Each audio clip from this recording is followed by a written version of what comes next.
Tracy everette-duncan, and I'm excited to be here tonight with you again. Thank you for joining us.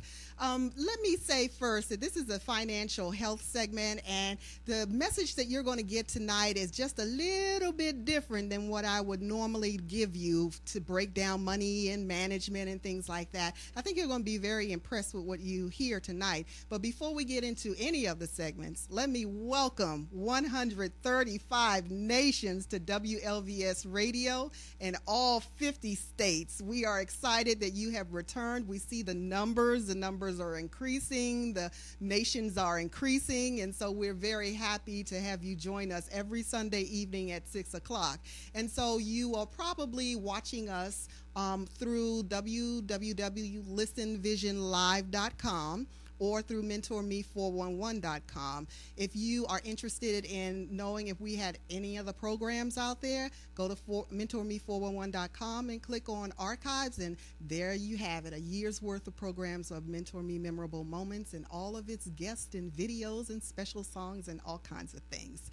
So what I want to do tonight is to welcome our guests. We've been tweeting out, we were in social media. It's been hot, and you've been retweeting and sharing those posts as well. And we're going to talk about something that happened, a horrific accident that happened with the Paynes. And so we're going to introduce you to Janice and Eugene Payne, and he is considered like the miracle Payne. Something happened in their life that shook them financially, but they've been able to overcome. But it wasn't with ease. They had some struggles there. So we want to talk to Eugene and Janice tonight about what happened. But before we get there, let me say welcome to Mentor Me Memorable Moments. We are excited to have you here. Thank you, Tracy, for having us. Thank you. We're excited. Oh, wow. So I met you through Nina. Yes. And Nina's been talking about you and talking you up, too. I'm kind of interested in knowing, how did you and Nina come together? Okay, Nina Crump and I, we met at Free Gospel Deliverance Temple under the leadership of Apostle Ralphie Green and Senior Pastor Shirley M. Green. We were on the praise team together. We were on the choir and the liturgical dance under Linda Hardy.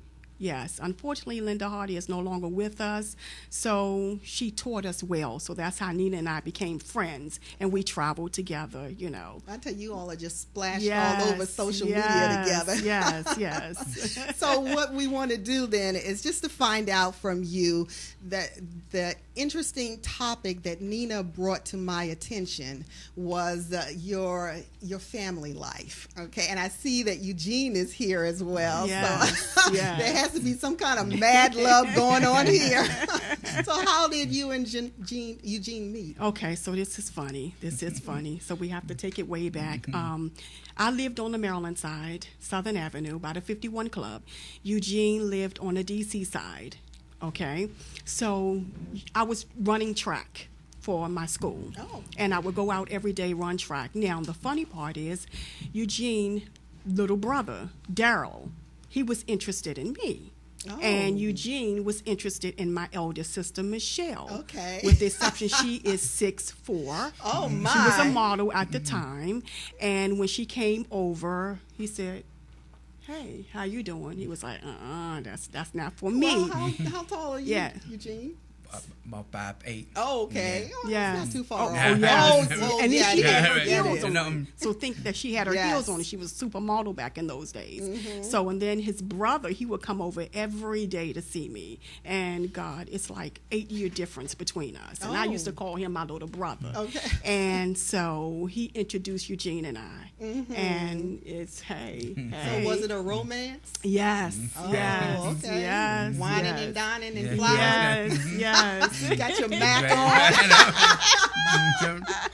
Gosh. And so how long have you been married? 30 years. We've been married for 30 years. Yes. Okay. 30 years. Are there any little ones? Oh, no, we have grandchildren, but our children, we have adult children. Okay. Yes, All right, so how many adult children? 3. We have Lamont, Shantae, and Eugene the third. Hello. Yes. We have 5 grandchildren. Oh, my. Yes. But you don't look it. Oh, thank you. You Yes. preserve serves us well, Oh, yes, doesn't he?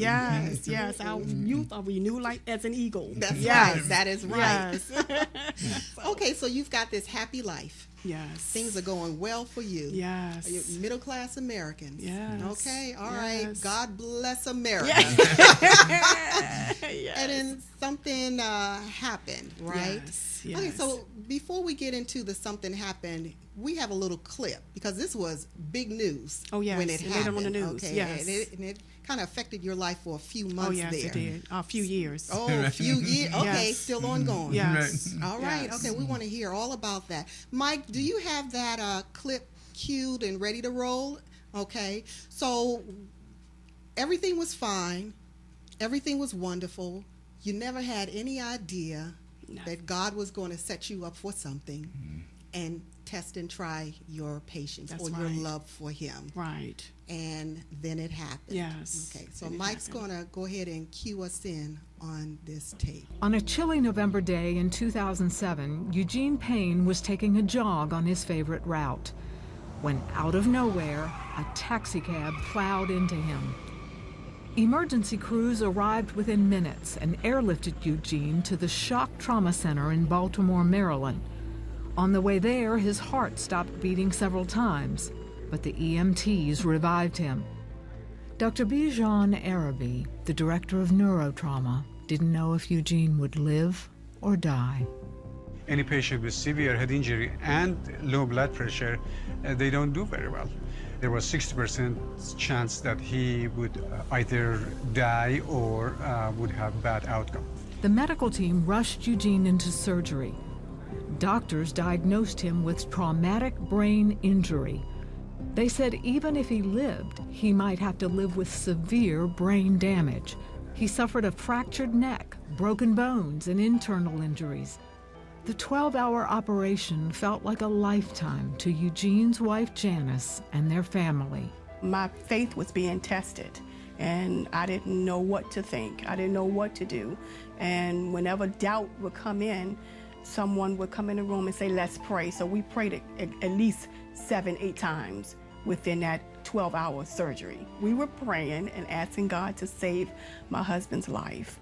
Doctors had to amputate Eugene's right leg. He slipped into a coma. He was swollen from his head to his toe, and he had tubes running out of his nose, and I looked at him, and we broke down crying. I was like, oh my goodness, this is not my husband. And they said, we're gonna give you a husband until the end of this week. 2 weeks later, Eugene was still alive. 3 weeks passed, he's still living. I said, okay, I'm gonna trust God. Eugene had multiple surgeries. He suffered kidney failure, a staph infection, and double pneumonia. Every day we were getting bad reports that your husband not gonna make it. 5 weeks after the accident, Janice cried out to God in desperation. I said, I need you to show me some type of sign that this man is going to live. On New Year's Day, he opened his eyes. That was my sign. I needed the Lord to say, okay, this is it. This is it, Jan. That was my sign. And I was overwhelmed, filled with joy. I was like, thank you, God. After 3 months in the hospital and intense physical therapy, Eugene learned to walk again using a prosthetic leg. But doctors warned him that life at home would never be the same. The doctors told us that he would never drive again. They said he can never be left in the house by himself because of his traumatic brain injury. And they said he's not going to be able to go to the gym again. But Eugene wouldn't accept those limitations.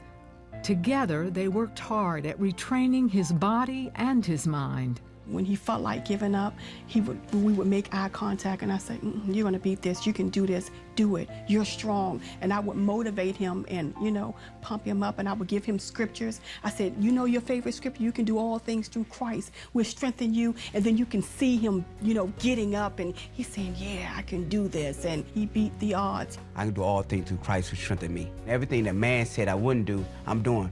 Eugene Payne is driving again and working out at the gym. The man doctors dubbed Miracle Payne continues to surprise them with his amazing recovery.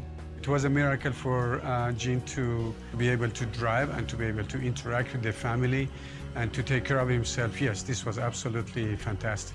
we're thankful that God was there every step of the way.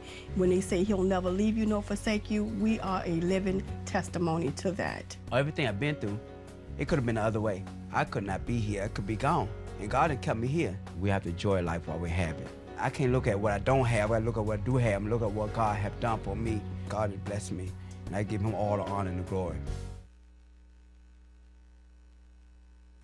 Wow. Oh, we need tissue. Yes, Just somebody get to has him something. every time. So Janice, you woke up that morning, you and Eugene. Eugene, you said, had been jogging this path for the 20 past 20 years. years. Yes, Yeah. 20 and so years. you had no reason to think that anything was going to happen. No, not at all. No. When did you get the phone call? I didn't get the phone call. Eugene was on his way jogging. We were going Christmas shopping, actually, because he was on vacation. And he said, I need you to pick me up in 1 hour at the gym, the YMCA. On my way to the gym, they had traffic, and they detoured us.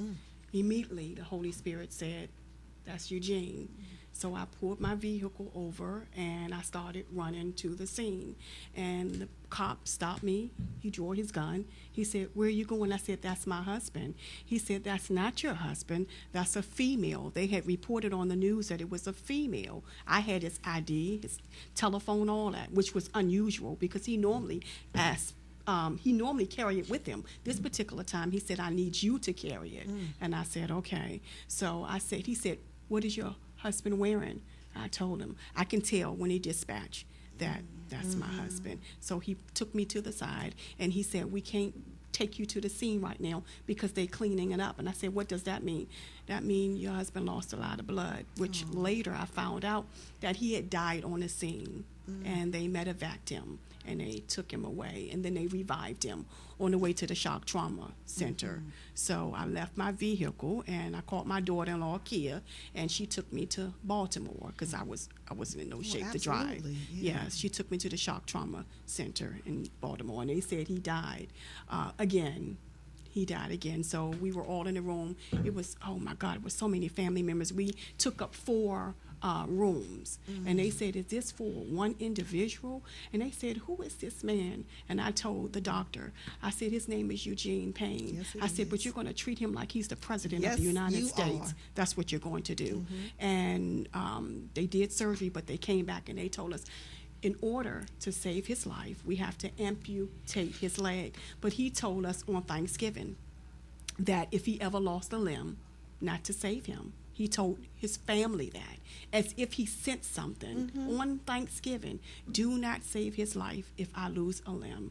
And I said, really? He said, yes. I don't want to be a burden to the family. And I looked at him. I said, I don't never, ever want you to be my God. You understand? So I'm not going to make that decision, that call. So when he passed and they brought him back, I said, now, God, you heard what he said, but do not put that responsibility on me. I said to the doctor, because everybody looked at me, everybody. I said, do what you have to do to save his life. I will deal with him when he wake up. And everybody looked at me. Now, my son, Gene, he did not speak to me for 2 months because he said, did you hear what my dad said? He said, do not save him. Let him go. Well, I'm not God. And I specifically said, God, don't put that on me. Take him or leave him. And he went through the 12-hour surgery, and it was so many obstacles, coming against me. And you shouldn't do this, Jan. Let him go. You're making him suffer. This. I would go back in my prayer chambers, and I'll say, okay, God, you hear what they're saying? They're making it seem like I'm punishing him. It was difficult. It was so hard. Or that you're being selfish.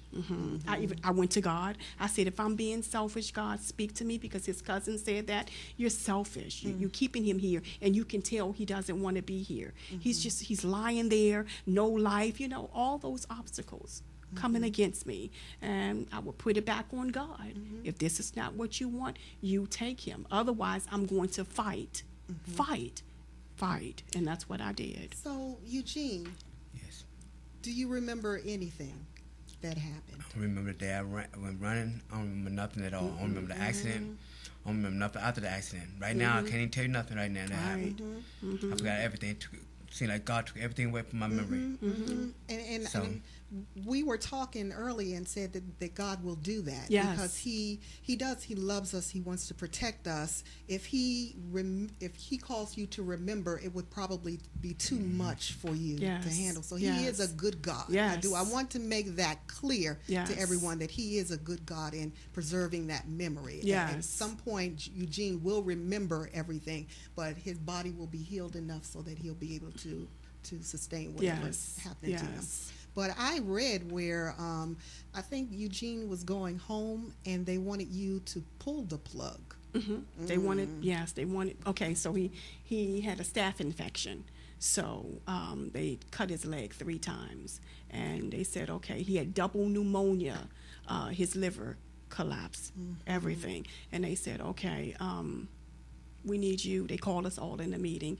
And they said, okay, we need you to pull the plug because you brain damage. He has brain damage, and if he come back, he's not going to remember you, the family. He's not going to know anything. And because he was gone 3 times, and they said approximately 5-10 minutes, his brain shut down. Wow. And they said, it damaged. That's why it's TBI, traumatic brain injury, because his brain shut down. And they said you should pull the plug. We recommend you pull the plug. And the nurses, the doctors, they don't have anything positive to say. And if you don't know God, if you didn't have That's Christ right. in your life, you would say, Come on now. oh yeah, let me do this. But no, I stood my ground and I said, God, you're going to have to be with me and you're going to have to do this. So yes, they wanted us to pull the plug. Yes. So now Eugene is home. Yes. He's in recovery. Yes. And what's going on? What even before we get there was a shot pic that you sent me, and I said, why is she sending me that? It was a lounge chair. And I said, Yes. talk about Okay, the lounge chair. Did you have the Yes. picture? That's the lounge chair. Okay, my brother, Calvin, he called the waiting room my apartment. And the police did not allow anyone to sleep in that room but me, because I said every day we would get the report that he was going to die. And I said, if he's going to die, let me be here. Yes. So they kept all the visitors out of the room, and I slept on the lounge chair.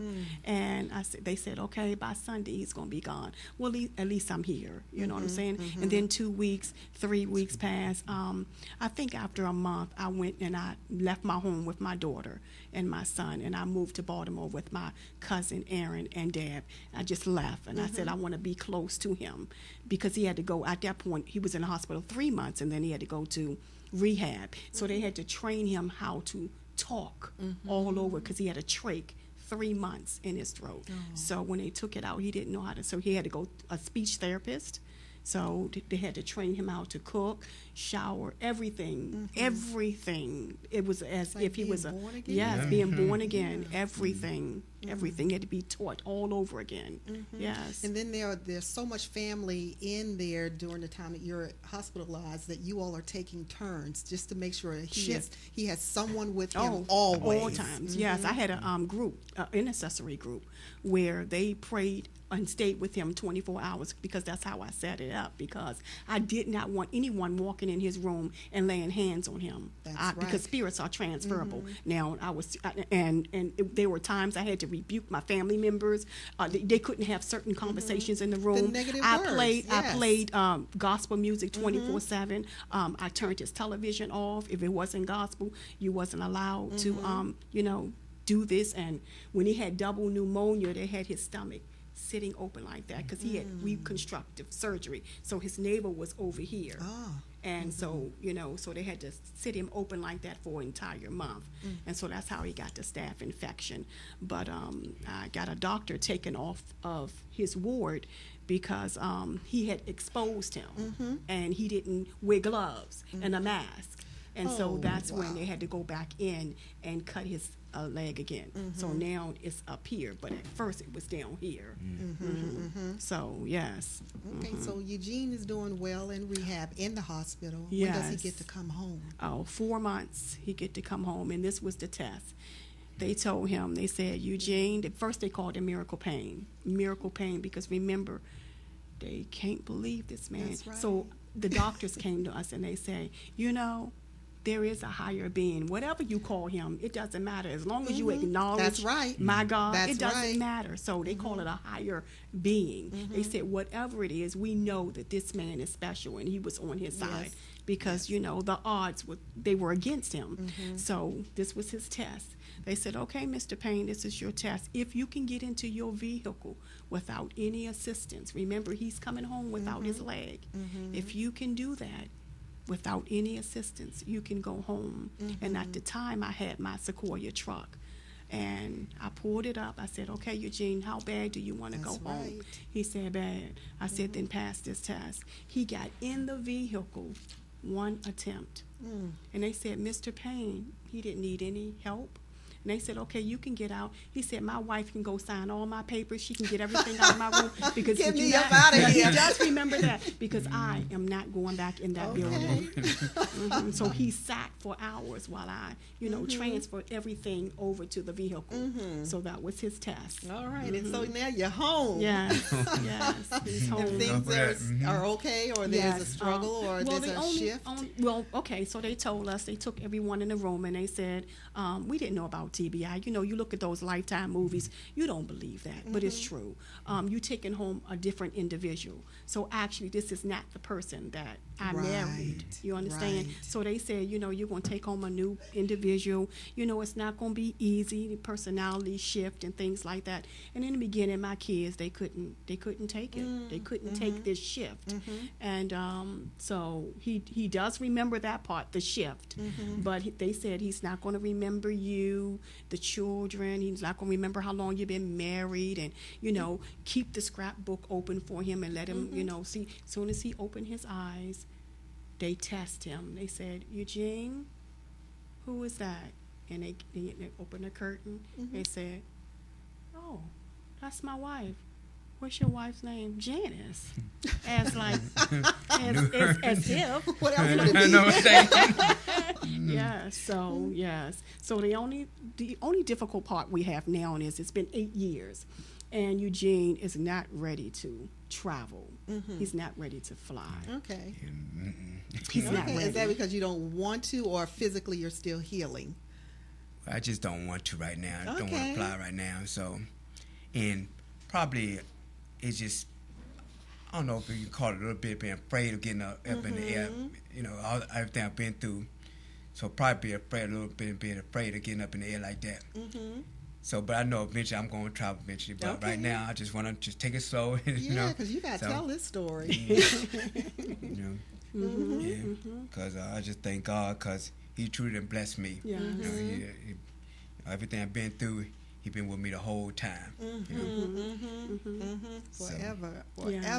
Yes. So, you know, I keeping you in my prayers, but I know that there are people out there that are suffering like you have suffered. Yes. And maybe they don't know the Lord, or they don't know where to turn. What can you offer them? What can you tell them to keep them? Because she was your coach in this corner. She was mad at it. Okay. What can the two of you tell people out there that are going through this? I can say that we do serve an awesome God. He will never leave you nor forsake you.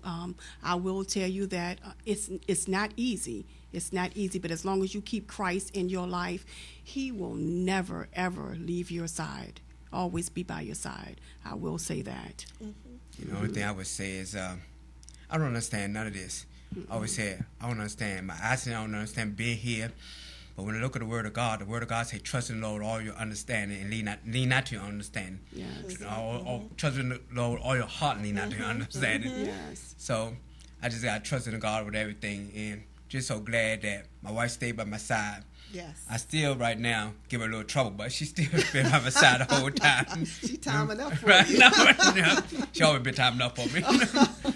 The way you stood by Eugene through it all, most women would say, you know what, he was been for himself up in that house. Exactly. I got to get to work. Exactly. You know? But that Exactly. wasn't that. No. And then how you coordinated across the families, too, to make sure that everybody was there for him. Yes. I'm wondering, were you hurting financially during this time? At the time, no, because my husband, one thing about my husband is he had all these, 401 plans, and he had all these packages and things like that. We used to laugh at him, Okay. His kids, when they first got their job, he said, get a bank account, I'm saying? Okay. That's how he was. So, no, he put all these things into, motion, and the day before, he said, if anything ever happened to me, I want you to call this person. Okay, Jan, this is where this is, and this, and I would be like, come on, Eugene, don't do that right now. Don't talk about this right now. It was as if he was getting us prepared for something like that happen, okay. So Okay. because my family, we don't want, you don't want to talk about about stuff like that, will but I know and what's death gonna like happen. that, and so when this happened, I was able to go. I said, okay, that's what he was telling me. Go into this plan and take this out and do this. So we laughed then, but actually, Oh boy, that's a strong message. Prior planning. Yes. Prior planning. Yes. But Mike gave us a signal, and I would love to bring you back to talk to you about that in the Yes. financial health segment, so Yes. that even those who aren't going through this right now, just everybody needs to plan for things like this. Yes. But let's take a look at. We are back with the fashionistas from Is the New Black, Danae Davis and Courtney Everett. Welcome. Thank you. Always happy to be here. Okay. So now you've given me the message that you have some swimwear, some summer wear that you want to share because something is coming up, but you also want to talk a little bit about your business. And I really have been pushing you to talk about Is the New Black styling because, I'm about to become a customer or a client rather of yours. And so I want people to get a better feel of what it is that you offer other than what you have offered in the past. So Mike, we have some slides on some swimwear. If you want to start with that or you want to start with something else, that's fine. Doesn't matter either way. Sure, you can start with Okay, Mike, can you roll those 47? But you don't have to roll them all if you don't want. There's some JPEGs on some scarves that we've ordered for summertime. So everybody needs a good scarf. Scarves are great because you can sort of change your entire look with them. These are nice long ones, so you could actually wear them as a sarong, or there's a way that you can even wrap it around your neck and wear it sort of like a top. If you're wearing something, a bathing suit or something, and you just want to throw on a pair of shorts and, go somewhere or do something really quickly. So, we're starting off this summer. We're going to be launching an online boutique, and all of these fabulous scarves and these amazing colors and patterns you can pick up. And you can pick them up at a really reasonable price. We're not charging an arm and two legs. And so, we expect for you guys to buy us out. Because we think it's going to be amazing. And this is an easy start to what's going to be a lot of product by the time this is all said and done with. We want to just start off here with this. This is a good summer piece. And they're great gifts. But as the time goes on, we'll add more and more to it. And this helps cover those bikini flaws. Absolutely. Women who think that they can't wear a bikini, throw on a sarong. Yep, or a bathing suit. A lot of people are uncomfortable in bathing suits. And really, sometimes, even if you're just wearing a tank top and a plain pair of shorts, and it has no real personality to it, you can tie a scarf around you, and it adds a little something to it, gives a little flow, gives it a little air and a little breeze, and it makes it feel like something more than what you thought what you had on a minute ago. And you really don't need jewelry and a scarf. If you do a scarf, you can just do a nice pair of earrings and let the scarf do all the drama for you. Okay. All right. So I know you've got some other stuff. Oh, you've got an example of one of those. I do. See how nice and large that is? And it's in such a beautiful color. Oh, popping red. And you can take this and tie this 100 ways and wear this over and over again. And people, if you wear it enough types of ways, you could actually wear this around your head too. You could do a really cute head wrap, which I do when my hair doesn't behave. Okay. I will wrap this up in a scarf and make a little cute bow or a little bun here on the side and put a hat over top of that and go on about my good day. Okay. I've actually noticed that the head wrap is actually a trend that's coming back. Stylists like June Ambrose are bringing it back, and it's really cute and just a fun, different way to wear a scarf. Oh my gosh. Okay. We planned actually on doing our head wraps today, but It's a little too hot today. It is very hot.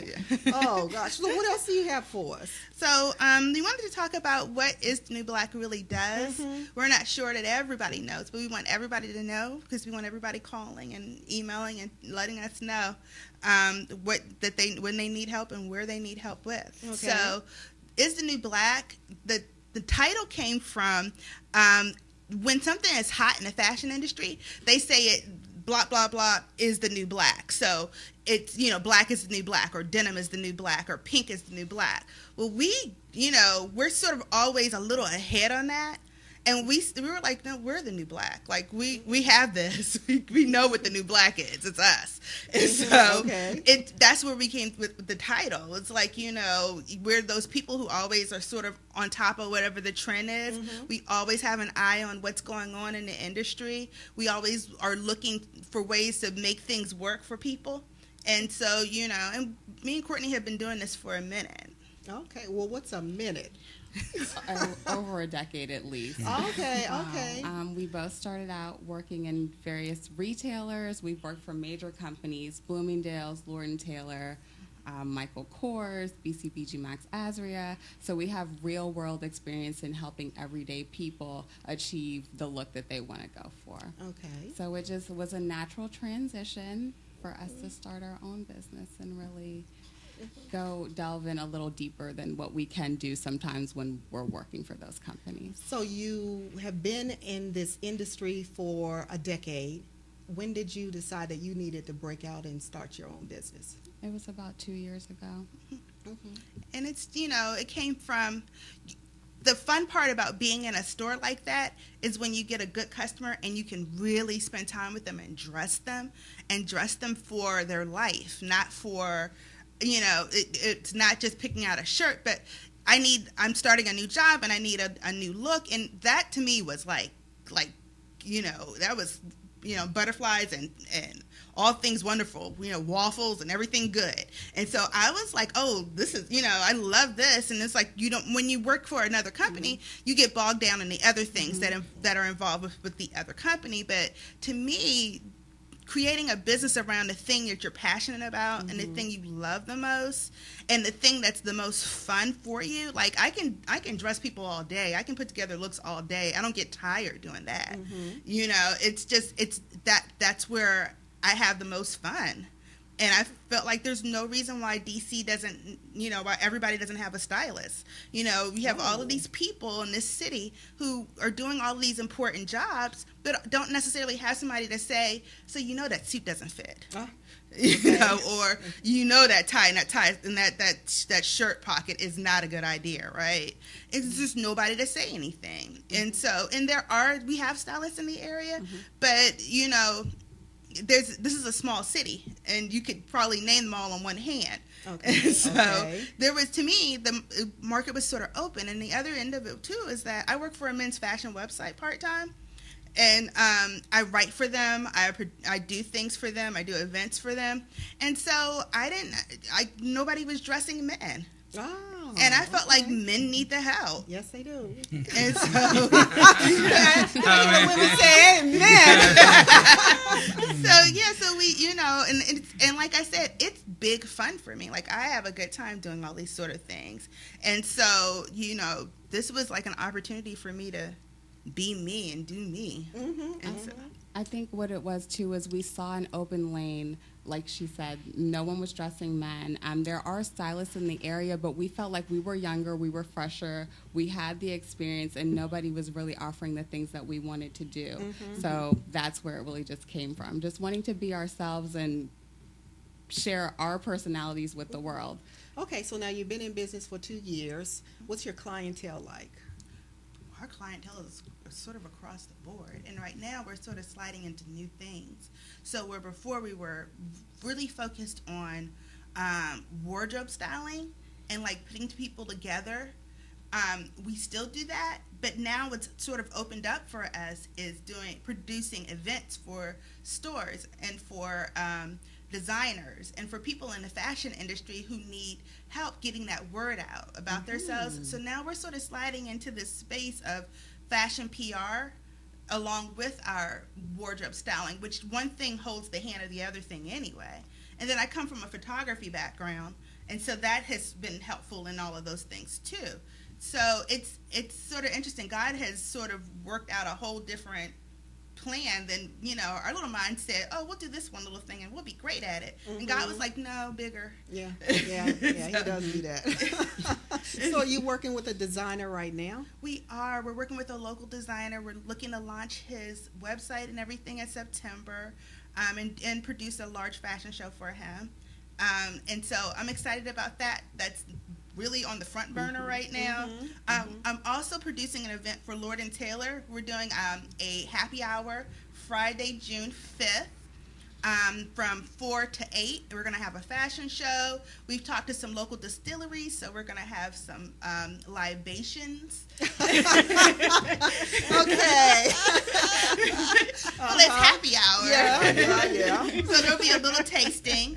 And then, we're going to do a little fashion show. It's going to be a lot of fun. There'll be music. And, I'm all about, bringing some fun and some energy and some youth into a very sort of established space, who sort of needs that extra sort of pump, because, it's classic and everyone knows them, but it's time for them to get a new version of them. We have all these fabulous clothes in the store. Why not bring in new fabulous people to buy them? So is the fashion show just with Lord & Taylor's, or you are sponsoring and showcasing a designer? Well, the show for Lord & Taylor is Lord & Taylor brand clothing. But the show we're planning in September, that will be for that one specific designer. And we want to be able to do that across the board as a consistent thing. There are a lot of small brands out there that make amazing, beautiful pieces, handbags or shoes or jewelry or all kinds of things, but not necessarily do they get the attention. And they should be forefront. People should know you have an option here, that there's a guy who does custom in your area and does the most amazing ball gowns you've ever seen, and can do feathers and can do all the handwork that it takes for the jewels to hang just right on those pieces. I don't think there's a real way. I don't know that people always know who's around the corner from them, and I love the Michael Kors and those companies, but everybody doesn't have $20,000 for a dress. Right. And it might not fit you, and it may not fit you well. But a custom designer, that's all they're worried about. So then your designers are just homegrown, United States? You don't go overseas? Eventually, we would love to work with overseas people. I mean, I think it would be amazing to be able to meet new and upcoming designers out of France and Italy. And there's a lot of talk about Vienna right now. Some of these, Japan and China and all these places that are like, they're pumping out all of this sort of new, fun stuff. But we're DC. Well, I don't think Ian would appreciate that. So with the DMV, you want to support your own, and like I said, of course I want to support Italy, the Italian designers. There's these two young men out of Rome who do the most amazing men's jackets, and they do coats. And they're called, what are they called? I'm blanking on them. But they're out of Rome, and so you can't really buy their stuff necessarily. Not a lot of people are offering their stuff on. Matter of fact, there's one website, the website I work for, Best Dressed Man on the Planet. It's the only place you can get their stuff right now. But there's no reason for those guys not to have a fabulous pop-up shop in DC and sell out. Right. And so it's, eventually we hope to be huge in doing this, worldwide. Okay. So then talk to us, how do we start? Start with the people we have here in front of us.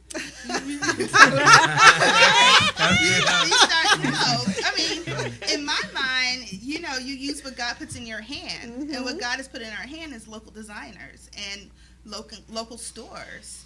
The internet is worldwide. The social media is worldwide. So you're never really just servicing your neighborhood anymore. Say that again. You're Say it again. never just servicing your neighborhood. Every time we do an event at Lord & Taylor and I start Instagramming it up, I get likes from all over the world. I don't just get likes from people in the immediate area. That's right. Because I'm sure for them it funds what they're doing. They go, oh, they did that there. Well, there's no reason why we can't do this here. You know, I helped out with an event, a shop inside of Lord & Taylor, BCBG.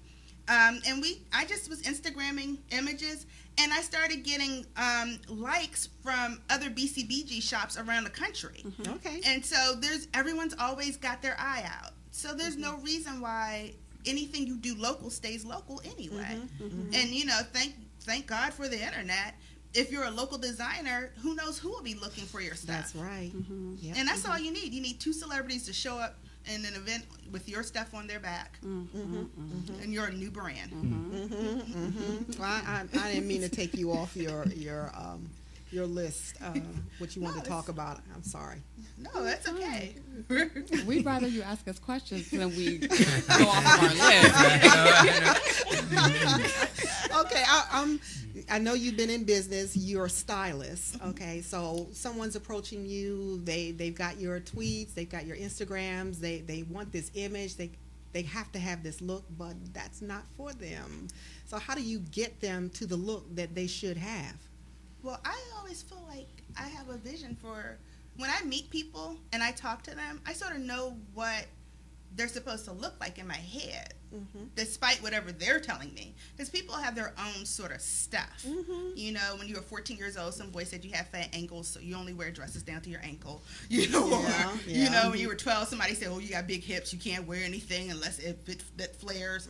Like people have their own stuff in their head, but I sort of don't pay attention to those things because that's old stuff the devil used to keep you 2 feet behind on every level. And so that stuff doesn't matter to me one way or other. You know, I tend to go towards silhouettes and what's going to look best on that body type, or what fabrication would be a better fabrication than the one you're wearing, or what's going to, you know, what designers work better for you. So that even if I'm not dressing you, you know, if you hit the store and you look for this designer, it always fits. The fabrication always works for you, and you're always happy with what you have.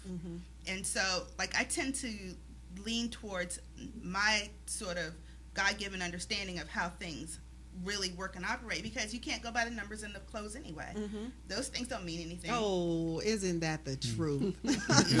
All these women out there thinking they wear size 2. Yeah. Oh, no. No, companies forever have been doing what they call vanity sizing, which is this game of shifting your 4 to your 2s, shifting your 2s to 0, and people feel better because now I'm wearing a size 0, but you're really wearing the same 2 you were always wearing. I just know I can get more out of you if I tell you you're a 0. My goodness. And so it's this weird little game they play. Well, you know, at some point you got to be smarter than the ball in front of you. And so that being the case, like that's what we're here for. You know, to tell the truth. Yeah, to tell it. I mean, you're never going to come back to me if I set you up and send you out into the street. Exactly. You know, if you walk out there and you look crazy, and I'm telling you, you're fabulous. Work that, honey. That's you. All that's going to happen is you will never trust me again because I sent you out into the street looking crazy. And I have somebody to answer to. God doesn't really enjoy silliness, and so there's no reason for me to make up anything. I'll tell you, I don't like it. I don't feel like it's for you, and going about my day. And that's why our clients love working with us, because we are honest with them. Obviously, we say it in a diplomatic way, not to hurt anyone's feelings, but that's the one thing that they appreciate, because the reality is most of the stores that you go in to shop, especially the higher end, those professionals work on commission. So they're going to say whatever they need to say to make the sale, and then you end up dissatisfied, disgruntled with the purchase, and you're coming back to return it. So we just work to avoid that, and just being honest with people and working to find something. No, they may not have thought of what we chose initially, but that's the other thing. We want people to step outside of their comfort zone, because you never know what you like if you don't try it. And then you try it, and then they end up loving it. And then they want to come back, and they want to keep shopping. So and that's interesting, because I used to wear the length of my skirts and dresses used to kind of go beyond my knee, and it made me look very old. And I'm a short individual, you know, I'm not that tall. But when someone told me about wearing the cut above the knee, oh my gosh, I stood differently. I walked differently. I felt kind of like I was younger than before. Yeah. Yeah, I wish we could share with you the stories from our clients. I mean, the other day I had a client who called me. I was in tears after hearing, because she was telling me that she had been depressed, and since working with me, her whole outlook on life has changed. I mean, I've been working with her for about 2 years now, so it's been a process. But after just hearing that, just clothing has changed how she feels. Her husband, he pays more attention to her now, and he asks her, "Is that a new outfit that you're wearing?" And it's just, I was in tears, and I'm not really an emotional person at all. This is more than we've gotten out of you all year. I'm not that girl, but she brought me to tears. So it's silly and it sounds phony to say that clothing can change someone, but it really can. It really can. And so this is not just the styles, this is the colors as well. Yeah, definitely. A lot of people go on old rules. I guess in the 80s, 90s, there was this sort of phase in fashion where they were giving people seasons. And they would say, oh, you're a spring or you're a summer. Stay away from the winter. Yes. So, I had to go home and ask my mother about it when I heard somebody saying it in the store. I was like, what does that mean? Because we're just not, they make 700 colors of red. So how can you be off of red altogether when you just haven't found your shade? Right. And, or you can't wear purple. Who says you can't wear purple? There's about 6 billion versions of purple. Wow. And every single company does a different dye lot for a particular color. So their royal blue is not the same as this other company's royal blue. So there's no reason why you can't find a blue that works. Okay. There's too many blues out there. And so it was sort of confusing when I first heard these sort of theories. I was like, I don't know those. I don't. And anybody who knows me will tell, and you know this about me, I'll tell you I don't know that and going about my day. So it's because I feel like letting in all these sort of weird extra things through your filter sort of messes with you. Right. And I know me, and I know what I can do. So it's neither here nor okay, enjoy that season thing, but I don't believe in it.